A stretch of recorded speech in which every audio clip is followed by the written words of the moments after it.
Hello out there, everyone. We are here doing the lessons of A Course in Miracles on this channel, and we are in a review period right now. We are on lesson number 84. It is Sunday morning here in Costa Rica, and we're going to church. Course in Miracles church, that is. Oh, and for those of you following along on my personal journey, I just completed a 21-day water fast, and today is day 2 of our 7-day refeed process. And I'll fill you in a little bit about how yesterday went later on in this video. So grab yourself a glass of wonderful spring water, and let's get started. All right, these 2 lessons are wonderful, and hopefully they help you dig in just a little bit more into those back corners of your blind spots and unconscious places in your mind so that you can correct those untrue beliefs and live the happiest life possible that God intended for you to live. All right, first lesson for review. Love created me like itself. I am in the likeness of my Creator. I cannot suffer. I cannot experience loss, and I cannot die. I am not a body. I would recognize my reality today. I will worship no idols, nor raise my own self to replace myself. I am in the likeness of my Creator. Love created me like itself. You might find these specific forms helpful in applying the idea. Let me not see an illusion of myself in this situation, person, place, thing, yada yada. As I look on this, let me remember my Creator. My Creator did not create this as I see it. So whatever your this is, add that in. All right, second lesson for review. Love holds no grievances. Grievances are completely alien to love. Grievances attack love and keep its light obscure. If I hold grievances, I am attacking love, and therefore attacking myself. Myself thus becomes alien to me. I am determined not to attack myself today, so that I can remember who I am. These specific forms for applying this idea would be helpful.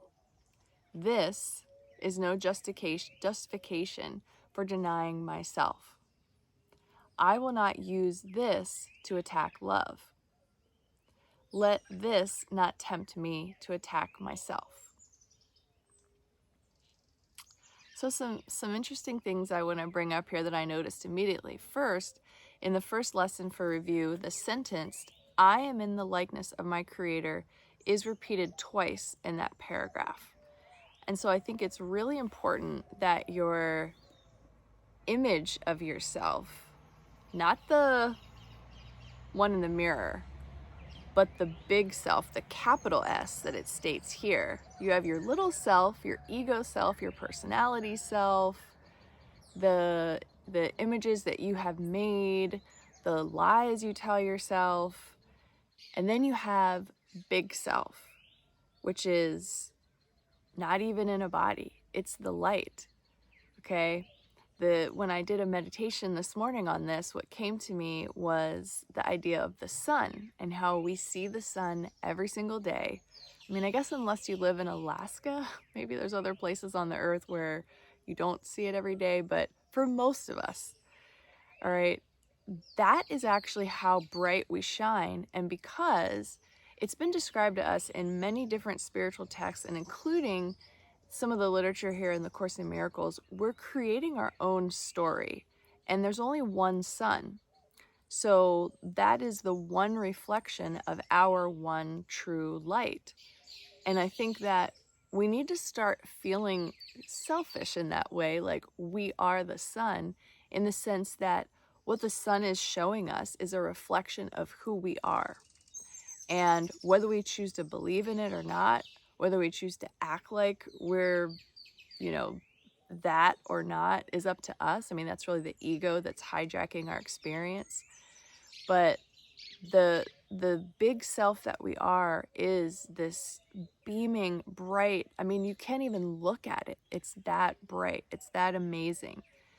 That's how unbelievably perfect and life-giving and amazing we are.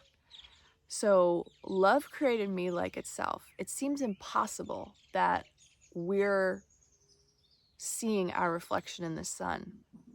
But I think that's something for you to think about today, is to gain more of an appreciation for the inner you and to have less concern about this matrix personality that you've created. Another thing that came up for me today is I've found myself in conversation here during the fasting experience where things just kind of go into the ego realms, and you can tell people are kind of seeking validation about things that they've done or who they are, even if it's just for a moment.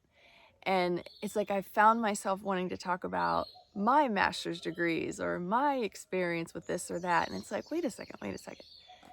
Do you need to validate yourself? Do you need to participate in this level? Or can you approach this conversation with curiosity and unconditional love and offer something that's not explaining something about you to make people see you in a maybe better light or something? So watch yourself today. Love created me like itself. A lot of your accomplishments that, yes, you worked very hard for, yes, you were guided to do, but they're not defining, and they're not worth like dropping, oh, well, I'm a trained, integrative nutrition therapist and I'm a hypnotist, or like whatever, these things about me that I may want to say. Why do you want to say them? Maybe that's the point. Like, let's don't devalue everything you've ever done in the world, because that sucks. But like, why do you want to bring these things up in conversation? If you are a reflection, if you are reflecting the sun back to itself, let's say, you just need to be. You don't need to explain yourself. You don't need to, you don't have to have other people's validation. It's why. Why do you want to say the thing that you want to say about yourself? Is it your ego, or is it love that wants to contribute to a conversation? Okay, I find myself also when, like, incidences where, like, I'm gonna have to handle this thing with the storage price that went up like 40% for whatever reason. What am I gonna say when I handle that? How am I gonna handle that? Am I gonna handle it lovingly? I'm gonna be, asking a serious question like, why in the world would you tell me it costs this much and then 2 months later it costs so much more? I'm going to have that conversation, but I'm not going to come from a place of like, I deserve this. And because there's a loving way to approach things. And the more loving that we approach things, typically, the more amazing the outcome. In fact, sometimes we receive back what we never even expected, because we go into the situation, the conversation, more lovingly and humbly and caringly, rather than, you're so worried about your ego getting its respect and all of that. So be careful with that. I'm not saying you shouldn't expect to be respected, but there's something along the ways of like how you obtain that respect and how you explain why you deserve that respect or need that respect. Now, love holds no grievances. It kind of folds right along into this discussion too. It's just this idea of, to me, I think it basically says love. Sometimes I replace God and love when I'm reading these things. God holds no grievances, but the ego does. And so the ego holds grievances. Okay, well, that makes sense. So that I know when I'm in a place where I'm feeling judgy against someone. I'll give you an example. There's we started the refeed process yesterday, and most of us were in tears for some part of it, and we were so grateful. And the table that I was in, we actually said a prayer, and we were all crying before we started consuming. And then after we were done, we were chit-chatting a little, and it says no talking in this room during the refeed. So we broke the rules. Well, there was a woman that walked over and asked us, "Can you please stop talking? This is supposed to be silent." And we were all like, "Oh, sorry, my bad." But there was a part of me that was like, what's your problem? Like, we're done, So there is a little bit of grievance there, I will say. And throughout the day yesterday, we actually ended up eating, we were invited to the dining room 5 times. And I ended up sitting with her at the table a few different times, and I was trying to like reach out from my heart to her heart and connect and share love and not hold that grievance, because I could feel myself having a resistance to being near her or looking at her or whatever. So it's interesting how these things come up. But it's like, as long as you set the intention to, work through that, whatever there is, and even if you have a new one that comes up today, okay, it happened. Don't hate yourself. It's no big deal. You're just doing your best out there. But make an effort to connect with that person's heart. If you see them again, or if you even bring them into mind, love holds no grievances. So anything that's out there that's a disturbance in the force, it needs to be noticed by you. You have to develop your awareness and notice it, and you have to do something about it. You can't just allow it to go if you know it's there. So I think that those are important examples for these 2 lessons today, to help you work through some things and, maybe make it a little bit easier for you to study them. So as far as the process yesterday, hello kitty, this is Diablo. He's one of the oldest kitties here. Hi Diablo, special guy. The way the process went yesterday was we began our refeeding process, and we were all asked to choose in the morning what would we like to have. And I decided on coconut water, actually. And I did so because I wanted to ease my way back into refeeding. And I know coconut water is filled with electrolytes.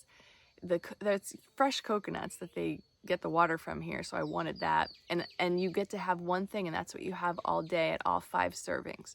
So we ate once every 2 hours from 10 a.m. The last meal was at 6 p.m. And hey baby.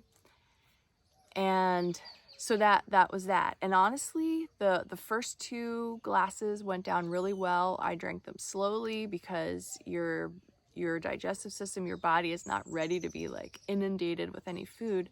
And then the 3rd serving, believe it or not, was hard to get down. I was feeling like a little nauseous and a little full, and I was surprised by that.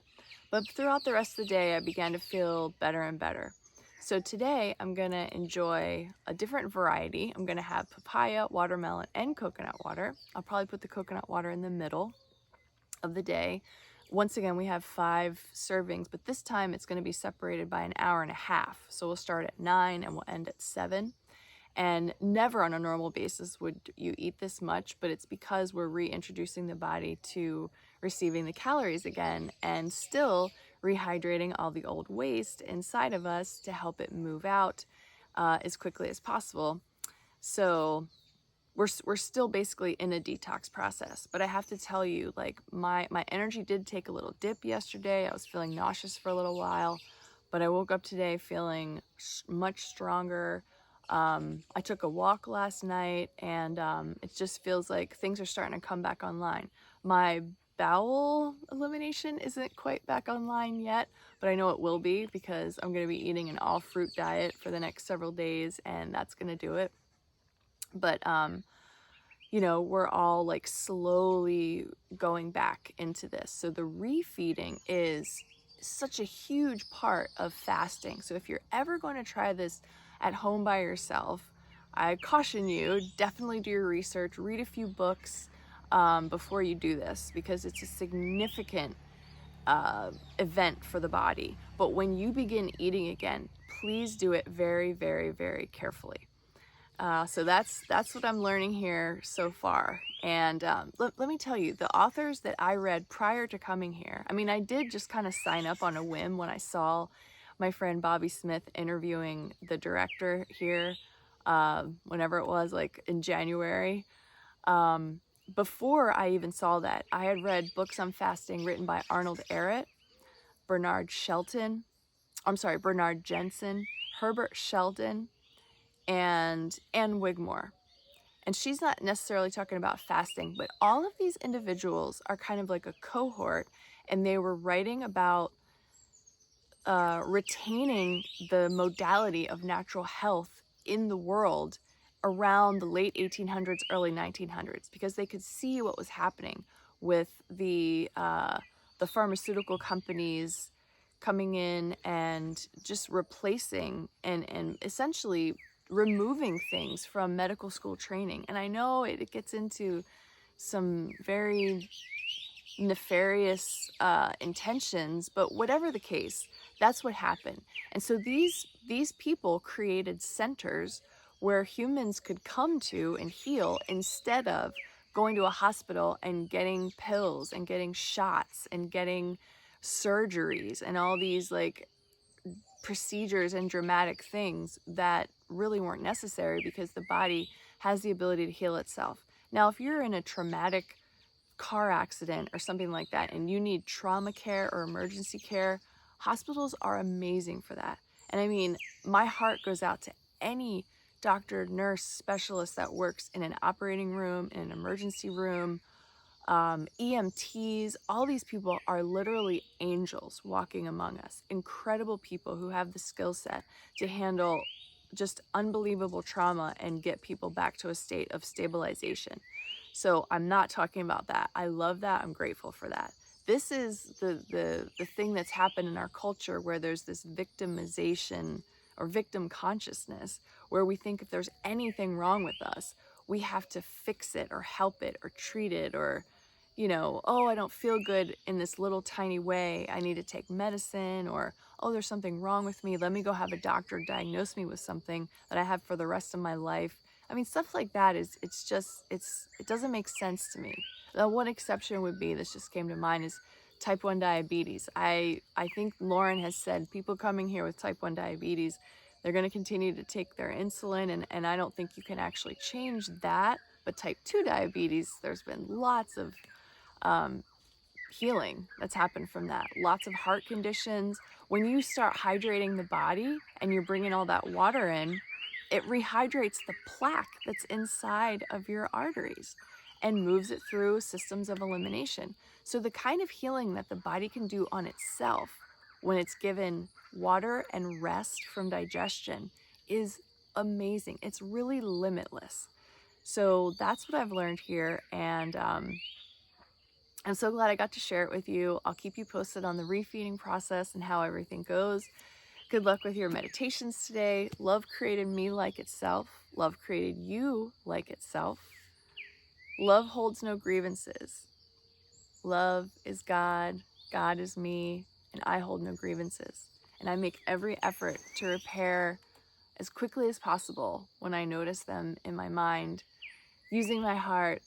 And I share my heart with you. Have a wonderful day, everyone. Thank you for being here.